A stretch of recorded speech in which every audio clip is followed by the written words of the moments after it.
Christmas Evans, o João Bunyan de Gales, 1766–1838. Seus pais deram-lhe o nome de Christmas porque nasceu no dia de Natal, Christmas em inglês, em 1766. O povo deu-lhe a alcunha de pregador caolho, porque era cego de um olho. Alguém assim se referiu a Christmas Evans. Era o mais alto dos homens, de maior força física e o mais corpulento que jamais vi. Tinha um olho só, se há razão para dizer que era olho, pois mais propriamente pode-se dizer que era uma estrela luzente, brilhando como Vênus. Foi chamado também o João Bunyan de Gales, porque era o pregador que, na história desse país, desfrutava mais do poder do Espírito Santo. Em todo lugar onde pregava, havia grande número de conversões. Seu dom de pregar era tão extraordinário que, com toda a facilidade, podia levar um auditório de 15 a 20 mil pessoas, de temperamentos e sentimentos vários, a ouvi-lo com a mais profunda atenção. Nas igrejas, não cabiam as multidões que iam ouvi-lo durante o dia. À noite, sempre pregava ao ar livre, sob o brilho das estrelas. Durante a sua mocidade, viveu entregue à devassidão e à embriaguez. Numa luta, foi gravemente esfaqueado. Outra vez, foi tirado das águas como morto, e ainda doutra vez, caiu de uma árvore sobre uma faca. Nas contendas era sempre o campeão, até que, por fim, numa briga, seus companheiros cegaram-lhe um olho. Deus, contudo, fora misericordioso durante esse período, guardando-o com vida para, mais tarde, fazê-lo útil no seu serviço. Com a idade de 17 anos, experimentou a graça da salvação. Aprendeu a ler e, não muito depois, foi chamado a pregar e separado para o ministério. Seus sermões eram secos e sem fruto até que, um dia, em viagem para Maintwerk, segurou seu cavalo e entrou na mata, onde derramou a sua alma em oração a Deus. Como Jacó em Peniel, de lá não saiu antes de receber a bênção divina. Depois daquele dia, reconheceu a grande responsabilidade de sua obra. Regozijava-se sempre em espírito de oração e surpreendeu-se grandemente com os frutos gloriosos que Deus começou a conceder-lhe. Antes dessas coisas acontecerem, possuía dons e corpo de gigante. Depois, porém, foi-lhe acrescentado o espírito de gigante. Era corajoso como um leão e humilde como um cordeiro. Não vivia para si, mas para Cristo. Além de ter, por natureza, uma mente ativa e uma maneira tocante de falar, tinha um coração que transbordava de amor para com Deus e o próximo. Verdadeiramente era uma luz que ardia e brilhava. No sul de Gales andava a pé, pregando, às vezes 5 sermões num só dia. Apesar de não andar bem vestido e de possuir maneiras desastrosas, grandes multidões afluíam para ouvi-lo.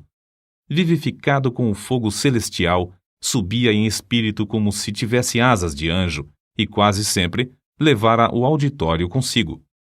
Muitas vezes, os ouvintes rompiam em choro e vivenciavam outras manifestações, coisas que não podiam evitar. Por isso, eram conhecidos como saltadores galeses. Era a convicção de Evans que seria melhor evitar os 2 extremos, o excesso de ardor e a frieza demasiada. Deus, porém, é um ser soberano e opera de várias maneiras. A alguns ele atrai pelo amor, enquanto a outros ele espanta com os trovões do Sinai, para acharem preciosa paz em Cristo. Os vacilantes, às vezes, são por Deus sacudidos sobre o abismo da angústia eterna, até clamarem pedindo misericórdia e acharem gozo indizível. O cálice desses transborda até que alguns, não compreendendo, perguntam: por que tanto excesso?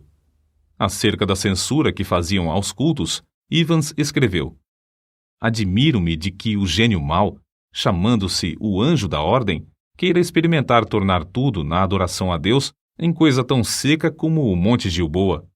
Esses homens da ordem desejam que o orvalho caia e o sol brilhe sobre todas as suas flores, em todos os lugares, menos nos cultos ao Deus Todo-Poderoso. Nos teatros, nos bares e nas reuniões políticas, os homens comovem-se, entusiasmam-se e são tocados de fogo como qualquer saltador galês. Mas, segundo eles desejam, não deve haver coisa alguma que dê vida e entusiasmo à religião. Irmãos, meditai nisto. Tendes razão ou estáis errados?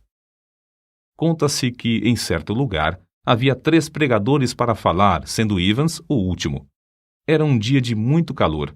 Os primeiros 2 sermões foram muito longos, de forma que todos os ouvintes ficaram indiferentes e quase exaustos.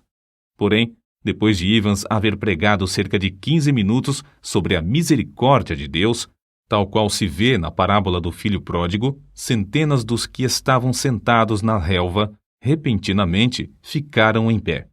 Alguns choravam e outros oravam sob grande angústia. Foi impossível continuar o sermão. O povo continuou a chorar e orar durante o dia inteiro, e de noite até o amanhecer.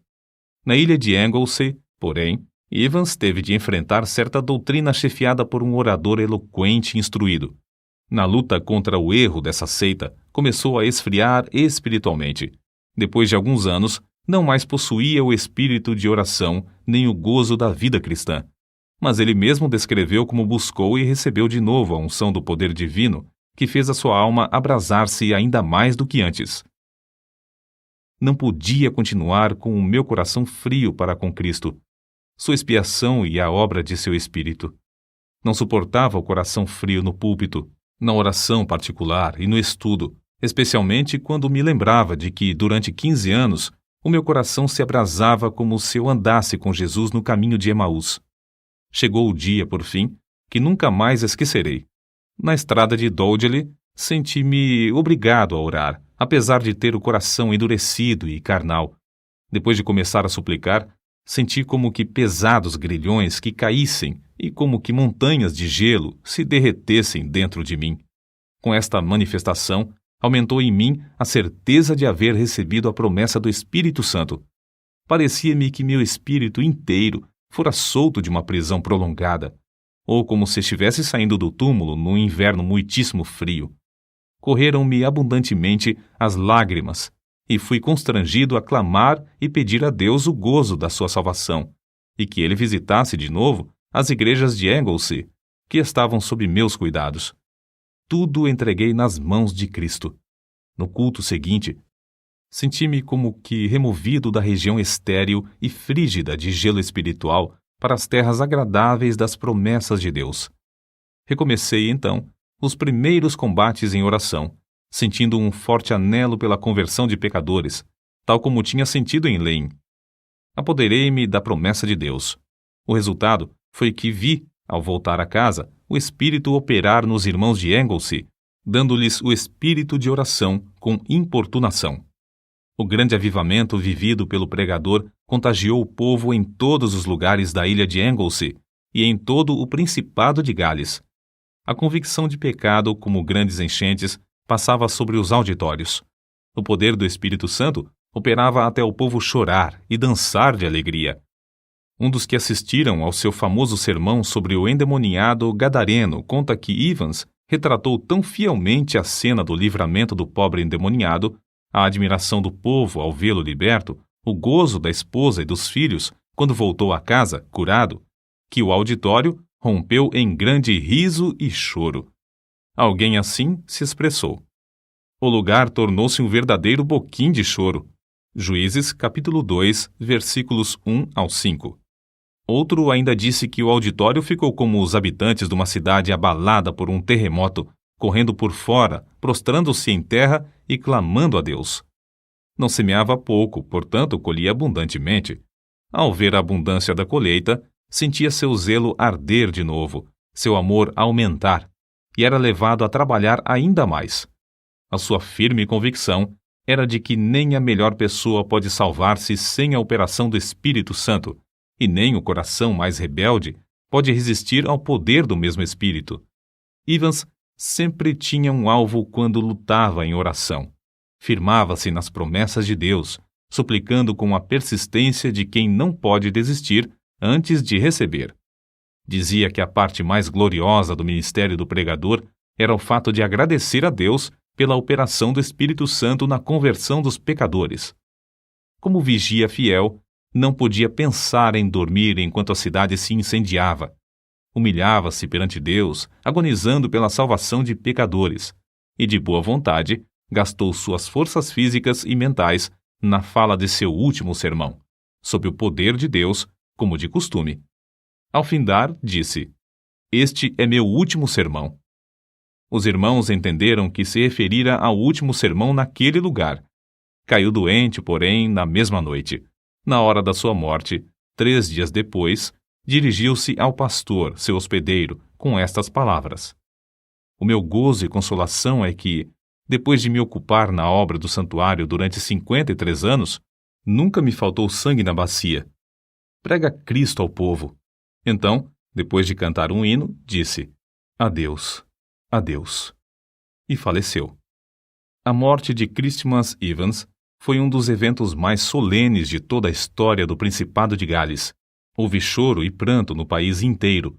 O fogo do Espírito Santo fez os sermões desse servo de Deus abrasar de tal forma os corações que o povo da sua geração não podia ouvir pronunciar o nome de Christmas Evans sem ter uma lembrança vívida do filho de Maria na manjedoura de Belém, do seu batismo no Jordão, do jardim do Getsêmani, do tribunal de Pilatos, da coroa de espinhos, do Monte Calvário, do Filho de Deus imolado no altar, e do fogo santo que consumia todos os holocaustos, desde os dias de Abel até o dia memorável em que esse fogo foi apagado pelo sangue do Cordeiro de Deus.